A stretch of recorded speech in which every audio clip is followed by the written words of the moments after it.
Hi everyone, my name is Rachel. I'm 34 years old. The pattern started early.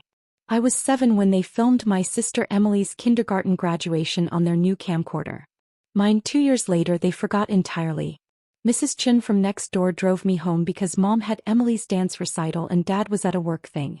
I sat in Mrs. Chen's Honda, eating the cookie she'd saved from her lunch, watching other families take photos. High school looked the same. Emily made honor roll once in sophomore year. They framed the certificate, bought her a new laptop, took her to Capital Grille. I made honor roll 7 consecutive semesters. Got a card from Applebee's worth $25 and a good job without eye contact. My 16th birthday brought a Target gift card. Emily's brought a Lexus with a bow. Not used. Brand new. Pearl white. College acceptances arrived in spring of senior year. Emily got into state school. Party for 40 people. Catered. String lights in the backyard. Speeches about her bright future. My acceptance to MIT arrived 3 days later with a partial scholarship. Mom read it at breakfast. That's nice, honey. Can you pick up Emily from volleyball practice at 4? 4 years later, graduation day at MIT. Cap and gown. Summa cum laude in computer science. The morning of, Mom called. Rachel, honey, Emily has that apartment showing today. The really good one. We promised we'd be there. You understand, right? It's a big step for her. I understood perfectly. I walked across that stage alone. Mrs. Chen flew out. She was 83. She sat in the family section with a homemade sign that said, Rachel, I always knew. We got dinner after at a small Italian place. She pressed $200 into my hand. Not a loan. An investment in someone who earned it. The wedding happened 2 years later. I'd met David at work. Software engineer, kind eyes, steady. Nothing flashy. We planned something small. 30 people. A garden venue. Simple and beautiful. I hand-addressed the invitation to my parents. Embossed paper. Formal calligraphy. It arrived back 6 weeks later, forwarded from their old address, never opened. The envelope pristine. Called Mom. Did you get the wedding invitation? Oh, Rachel, you know how it is. Emily's going through something with her boyfriend. We really need to be there for her right now. You're so independent. You don't need us there. I hung up. Didn't call back. David's family filled those seats. His mother cried. His father gave a speech about gaining a daughter. Mrs. Chen sat front row wearing purple and clutching tissues. The photos turned out beautiful. Complete even without blood. The Christmases came next. 5 of them. Social media made it visible.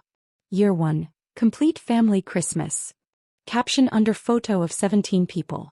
Parents, Emily, her boyfriend, cousins, aunts, uncles. All of them. Year 2. Same house, same tree, 20 people. Emily's boyfriend, now her fiancé. Year 3. Emily's wedding announcement at Christmas dinner. 23 people raising glasses. Year 4. Emily pregnant, everyone touching her belly. Year 5. Baby's first Christmas. 28 people. I received no invitations. Not once. Not even a text. The offer letter arrived on a Tuesday morning in October. Senior software architect position. Tech company going public. Base salary plus significant equity. The numbers felt unreal. I accepted within an hour. The equity materialized 18 months later when the IPO hit. Options converted to shares. Shares converted to numbers that changed everything. I sat in my apartment staring at the brokerage statement. David held my hand. You earned this, he said quietly. We didn't buy luxury anything immediately. Felt too fast, too visible. Paid off student loans first. Then David's. Then Mrs. Chen's mortgage quietly, anonymously through a lawyer because she'd never have accepted. 6 months later we upgraded. Found a 3-bedroom condo downtown. Floor-to-ceiling windows. City views. Security desk. Underground parking. The Mercedes came next. Fuss. Obsidian black. $155,000 before the options package. Ventilated seats, executive rear seating, Burmester sound system. The salesman at the dealership treated me like I belonged there. Dr. Harrison, he said, though I'd never used the title professionally. The 2024 S-Class. You have excellent taste. The Patek Philippe came from an estate sale. A 1960s Calatrava. Rose gold. $47,000. David thought it was excessive. Watches tell time, he said. My Casio does that for $40. It's not about time, I answered. It's about knowing I can. Work continued climbing. Promotion to VP of Engineering came 3 months after the Mercedes. Managing 60 people. Overseeing 3 product lines. The kind of role that puts your name in tech publications. The kind my parents would have framed if Emily had gotten it. The reunion invitation arrived in July. Emily sent it. Group text to the extended family. August 12th. Mom and Dad's house. Everyone come. It's been too long. Bring the kids. 37 people in the thread. Including me. First invitation in 6 years. I showed David. Should I go? Do you want to? I want to see their faces, I said quietly. Is that petty? It's human. The morning of August 12th arrived clear and hot. I dressed carefully. Navy silk dress. Understated but expensive. Hair professionally done that morning. Minimal makeup. The Patek Philippe on my wrist caught light through the window. David wore a tailored suit. We looked successful. Not flashy. Earned. The Mercedes started with that particular German engine sound that costs 6 figures. Smooth. Confident. We drove 40 minutes to my parents' house. The subdivision looked smaller than I remembered. Modest homes, tidy lawns, SUVs and driveways. My car cost more than most of these houses' annual property taxes. Cars already lined both sides of the street when we arrived. I parked 3 houses down. The Mercedes stood out immediately. Obsidian black surrounded by beige Camrys and silver Pilots. David squeezed my hand. You okay? Yeah, I said. I am. We walked up the driveway. Voices from the backyard. Children laughing. Burgers on the grill. Exactly like the photos I'd seen for 5 Christmases. I opened the gate. Mom saw me first. She was holding Emily's daughter, my niece I'd never met. Her face went through 3 expressions in 2 seconds. Confusion. Recognition. But the baby reached for her earring. Mom didn't notice. Rachel. Her voice went up. Rachel. Sweetheart. You came. Sweetheart. I couldn't remember her using that word. Ever. Dad turned from the grill. Spatula in hand.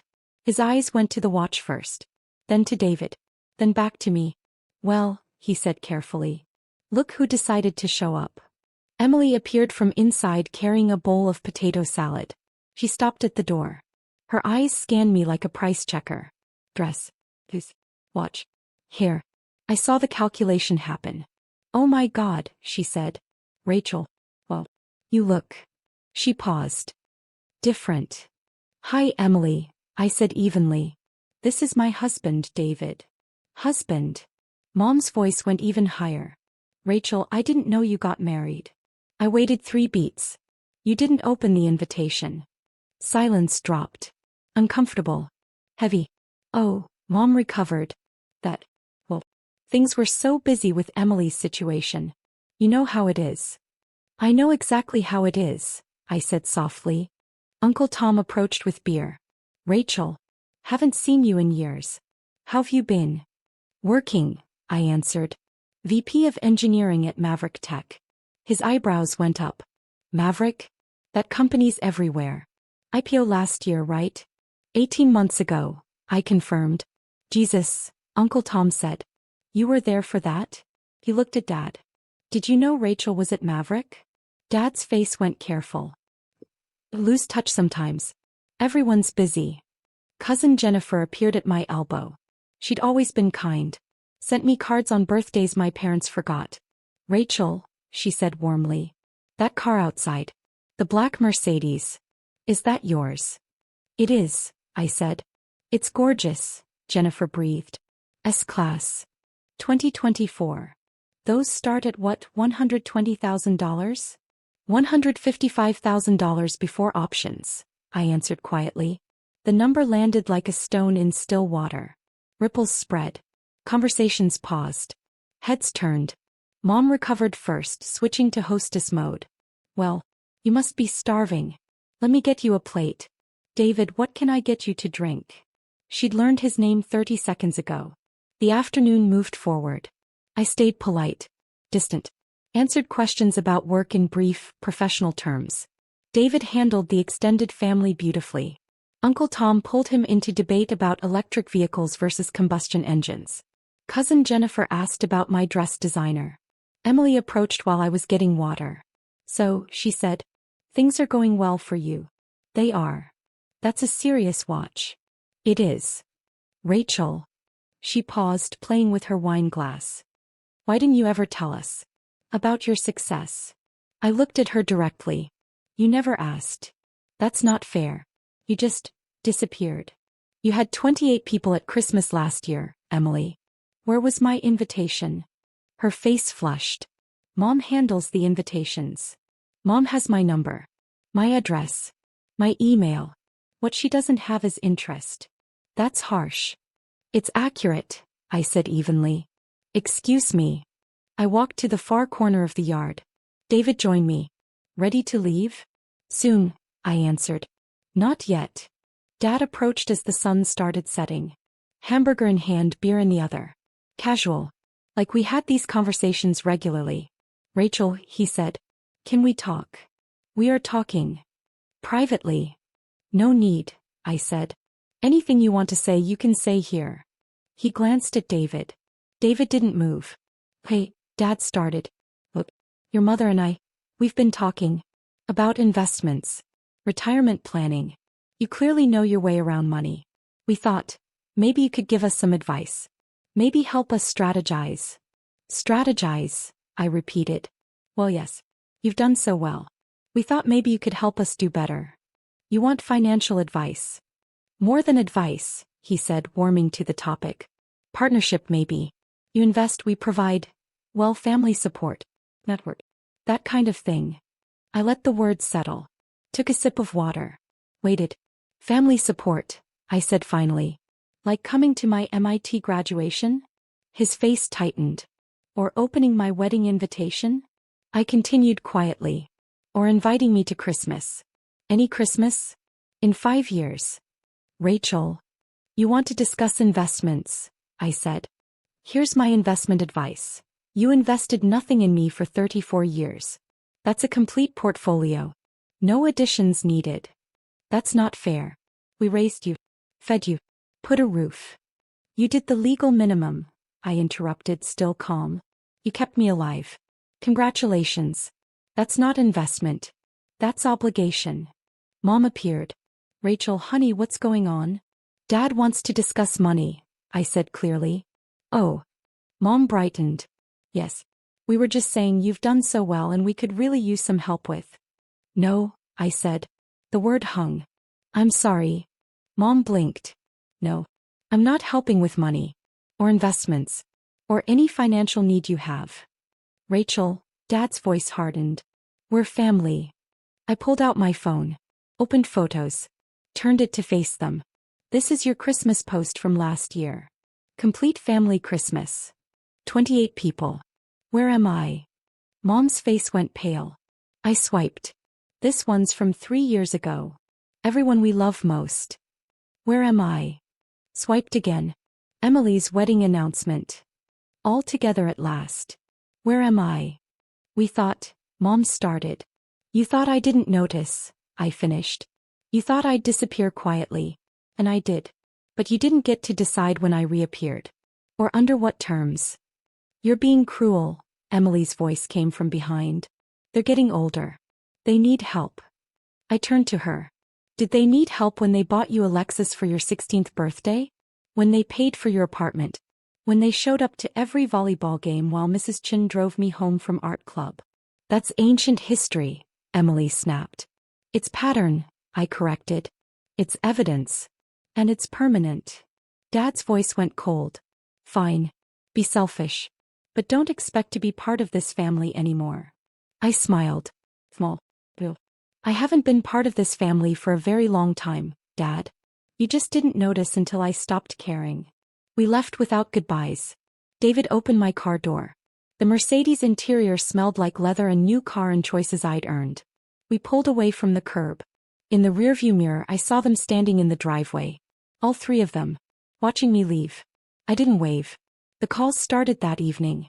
Mom first. 7 times. I let them ring. Then texts. Rachel, we need to talk. This isn't how family behaves. Your father is very upset. His blood pressure can't handle stress like this. I'm your mother. You can't just cut me off. Dad's messages came more aggressive. This is extremely immature. You're making a mistake you'll regret.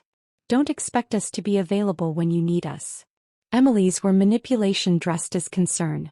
Rachel, they're really hurt. Can't you just apologize? This is affecting the whole family. People are talking. I never thought you'd be this petty. I blocked none of them.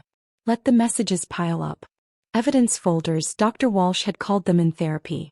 Keep everything. Not to use against them. To use for yourself. When they try to rewrite history. Work continued thriving. The board meeting that Tuesday went flawlessly. New product launch exceeded projections by 40%.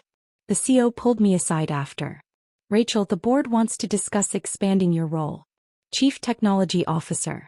We're thinking succession planning. I'm interested, I said simply. My assistant knocked later that day. Mrs. Harrison? Your mother's on line 3. She says it's urgent. Take a message, please. She's called 4 times. I know. Take a message. The message read, please call. Dad's in hospital. Blood pressure incident. Family needs you. I called the hospital directly. Spoke to the nurse. My father, Robert Hayes. Admitted today. Oh yes, the nurse said cheerfully. Mr. Hayes. He's fine. Mild hypertension, no incident. Observation for a few hours, then discharge. Should be home by dinner. Thank you, I said. Hung up. Called Mom back. She answered first ring. Rachel. Thank God. Your father. Is fine, I said quietly. I called the hospital. The nurse said mild hypertension. Home by dinner. No incident. Silence. Using Dad's health as manipulation, I continued evenly. That's new territory, Mom. Even for you. I wasn't. You were. It's documented now. The nurse confirmed timeline. You called me before Dad was even in the observation room. We're desperate, Rachel. Desperation isn't my problem to solve. What happened to you? Mom's voice cracked, real tears now. Used to be so sweet. So agreeable. I used to need your approval, I answered. I don't anymore. That's not cruelty, Mom. That's growth. I hung up. Dr. Walsh's voice echoed from last session. Your parents' voices colonized your thoughts. Let's evict them gently. What they think about your boundaries is none of your business. The charity gala came 6 weeks later. Maverick Tech was the primary sponsor. I was speaking. Panel discussion about women in technology. Evening gown required. I bought Versace. Deep emerald green. David in Armani tux. We looked like we belonged on that stage. As we did.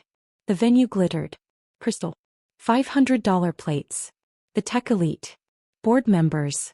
Venture capitalists. Politicians.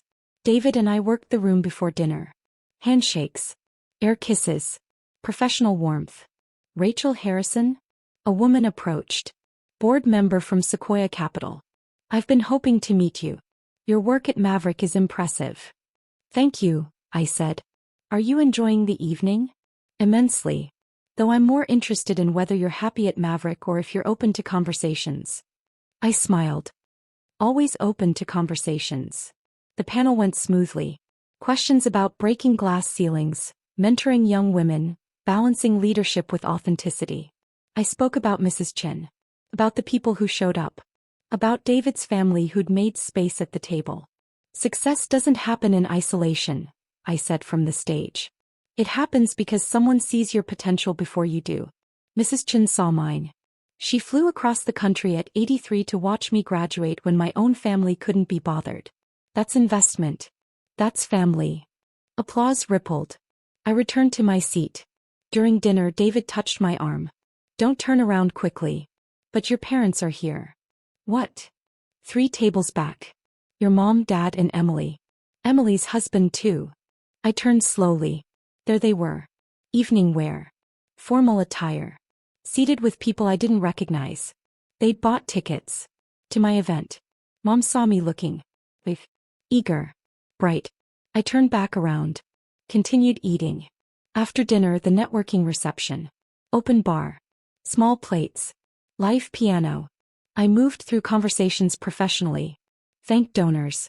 Posed for photos with other speakers. Mom materialized at my elbow. Rachel. Sweetheart. That speech was beautiful. Thanks, I said neutrally. We had no idea you were speaking. When we saw the program, we were so proud. Proud, I repeated. Of course. You're doing such important work. Dad and Emily appeared. Both smiling. Warm. Like we did this regularly. Rachel, Dad said. Impressive event. Really impressive. Thank you. Listen, he continued. About the reunion. Maybe we overreacted. We'd like to talk. Clear the air. Maybe dinner this week. I looked at him. Really looked. Saw the new suit. Probably rented. The watch. Fossil, not luxury brand. The shoes needing polish. Saw Mom's dress. Department store. Last season. Emily's jewelry. Good but not great. Saw them seeing me. Versace. Patek Philippe. Maverick Tech name badge with VP Engineering under my name. Photographers capturing me with board members. Saw them calculating. No, I said simply. I'm sorry. Mom blinked. No dinner. No clearing air. No reconciliation. Rachel, we came all this way. You bought tickets, I corrected. To an event I was already part of. That's not effort. That's opportunism. That's unfair, Emily said. We're trying. You're trying now, I said evenly. You saw the Mercedes. The watch. This dress. This event. My name on that screen. You didn't try when I needed trying. When I graduated MIT. When I got married. When I made VP. You try now because you think there's something in it for you. We're family, Dad said, voice hardening. You keep saying that word, I answered quietly. But you've never understood what it means. Family shows up. Family opens invitations. Family doesn't caption photos, complete family, when their daughter is missing from them. How long are you going to hold that against us? Mom's voice went sharp. I'm not holding anything, I said. I'm simply maintaining boundaries with people who've proven themselves unsafe. Unsafe. Emily's laugh came bitter. Dramatic much? I pulled out my phone. Opened the evidence folder. 5 Christmases. 0 invitations. Documentation. Swiped. Your wedding announcement. I learned about it from Facebook. Swiped. Dad's fake hospital emergency. Timeline proves manipulation. Swiped. 17 voicemails in 2 weeks. All demanding access to my money. You're keeping receipts? Dad's face flushed. On your own family? Dr. Walsh calls them evidence folders, I said calmly. Because people who gaslight require evidence to prevent historical revision. You'd know about that. The VP of Donor Relations approached. Mrs. Harrison? The photographer would like you for sponsor photos. Of course, I said. Turned to my parents. Enjoy the rest of your evening. I walked away. Didn't look back. David found me at the photo backdrop. Squeezed my hand. You okay? Yeah, I said. Meant it. I really am. The photographer arranged us with other sponsors. Maverick CEO. The founder. 3 board members. Me in the center. Big smiles everyone. This one's going on the website. Flash captured us. Successful. Belonging. Complete. In the background, barely visible, my parents stood at the edge of the crowd. Watching. Outside looking in. The photos hit Maverick's social media the next morning. Professional. My name in the caption. VP of Engineering Rachel Harrison speaking on women in technology leadership. Mom texted immediately. That photo is beautiful. Can you send it to me? I'd love to frame it. I didn't respond. Emily called. Rachel. Seriously. You're making this so much harder than it needs to be. I'm not making anything hard, I said evenly. I'm living my life. You're upset you're not in it. We want to be in it. You had 34 years to want that. You didn't. Not when wanting required effort. Only when it promised access. People change, Rachel. They do, I agreed. I changed. I stopped waiting for you to see me. So that's it? You're just done with us. I'm not done, Emily. I was never started. You can't end something that never existed. She hung up. The promotion came through 2 weeks later. Chief Technology Officer. Corner office. Equity package that made the first one look modest. Press release. Tech publication features. My face on magazine covers with headlines like, The Quiet Rise of Rachel Harrison. Mrs. Chen called when she saw the article. She was 87 now. Voice soft but still sharp. Rachel. I saw your picture. In the magazine. Hi, Mrs. Chen. I always knew, she said quietly. That day I drove you home from art club. You were 9. You didn't cry. You just looked out the window. I knew then you'd be fine. More than fine. You saved me, I said, throat tight. No, honey. I just saw you. That's all anyone needed to do. We talked for an hour. About gardens. Her grandchildren. David's new role. Normal things. Important things. Family things. My parents sent a card the next week. Congratulations on the promotion. Inside, a check for $5,000. A note in Mom's handwriting. To celebrate your success. We're so proud. Let's start fresh. I took a photo of the check. Saved it to the evidence folder. Drove to the bank. Deposited it. Immediately transferred $5,000 to Mrs. Chen's account with a note. For all the times you showed up. Sent Mom a text. Check received. Consider it a severance payment. The relationship is terminated. She called 17 times that day. I answered none. Dad sent an email. Subject line. Final attempt at reconciliation. The body read, Rachel, your mother is devastated. Your sister is confused. I'm frankly disappointed. We raised you better than this. Yes, we made mistakes. All parents do. But this scorched earth approach is cruel. We're begging for one dinner. One conversation. A chance to rebuild. If you refuse, then you're exactly what you claim to hate. Someone who abandons family. The choice is yours. But make it knowing you'll live with the consequences. I read it 3 times. Showed Dr. Walsh in our next session. Thoughts? She asked. Masterclass in manipulation, I said. Guilt, threat, blame shifting and ultimatum. All in 6 sentences. And how do you feel reading it? I sat with the question. Felt my body. No tension. No tears. No rage. Free, I said finally. I feel free. Then you know your answer. I replied from my work email. Professional. Clean. Dad. You raised me to be legally alive. Mrs. Chen raised me to be human. You're angry. I can finally see the difference. You say all parents make mistakes. True. Loving parents apologize, change, repair. You've done none of those things. You've only demanded I accept poor treatment because you label it family. You ask for one dinner. You had hundreds of dinners to include me. You didn't. One conversation. You had thousands of opportunities to ask about my life. You didn't. A chance to rebuild. You can't rebuild what was never constructed. Your email accuses me of abandoning family. Fascinating considering you've been practicing for decades. The difference is I'm honest about it. The choice isn't mine anymore. It was mine when I sent wedding invitations you didn't open. When I graduated MIT without you. When I appeared in Christmas photos labeled, Complete Family, through absence. I made my choice every one of those times. I chose to keep trying. This isn't abandonment. It's finally accepting your answer. I don't wish you ill. I wish you nothing. That's not cruelty. It's honesty. Please don't contact me again. I hit send. Blocked all their numbers. Their emails. Their social media. Done. David and I bought the beach house 3 months later. Oregon coast. Floor-to-ceiling windows facing water. 3 bedrooms for future children who'd grow up knowing they mattered.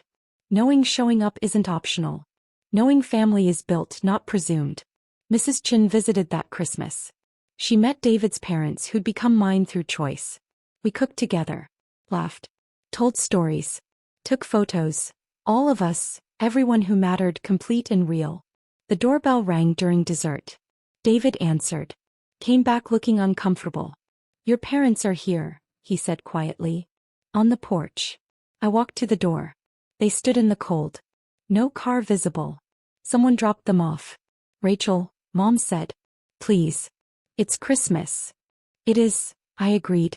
Can we come in? No. Just for a moment. To talk. We have nothing to discuss. Dad stepped forward. We made mistakes. We're admitting it. Isn't that what you wanted? I wanted parents, I said evenly. 20 years ago. 30 years ago. I don't want them anymore. I have a family now. One that showed up before I had money to make it worth their time. Rachel, Mom's voice cracked. You taught me everything I needed to know, I interrupted gently. You taught me that family is conditional. That love has price tags. That showing up is optional.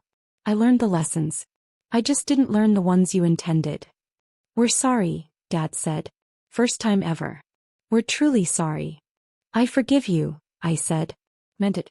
Forgiveness doesn't mean reconciliation. It doesn't mean access. It means I'm not carrying your choices anymore. You are. I closed the door. Locked it. Walked back to the dining room where warmth waited. Where laughter continued. Where people who'd chosen me sat around a table built from better timber. Mrs. Chen squeezed my hand. Proud of you, she whispered. Through the window I watched my parents walk down the driveway. Small figures getting smaller. I felt nothing but peace. The Mercedes sat in the garage. The Patek Philippe on my wrist. The beach house deed in my name. All of it earned. None of it purchased. All of it mine. Not because they abandoned me. Because I finally abandoned the idea that they'd change. The waves crashed outside. David poured wine. Mrs. Chen told stories about her garden. David's mother shared recipes. His father debated politics with warmth. This was family. This was always family. I'd just been looking in the wrong place. The numbers stayed blocked. The boundaries stayed firm. The peace stayed permanent. If you've lived this story, tell me yours. Tell me how you learned that family isn't who raised you, it's who shows up. How you discovered that blood means nothing without respect. How you finally understood that the best revenge isn't revenge at all. It's building a life so complete, so full, so genuinely peaceful that their absence becomes invisible. Not because you're bitter. Because you're free.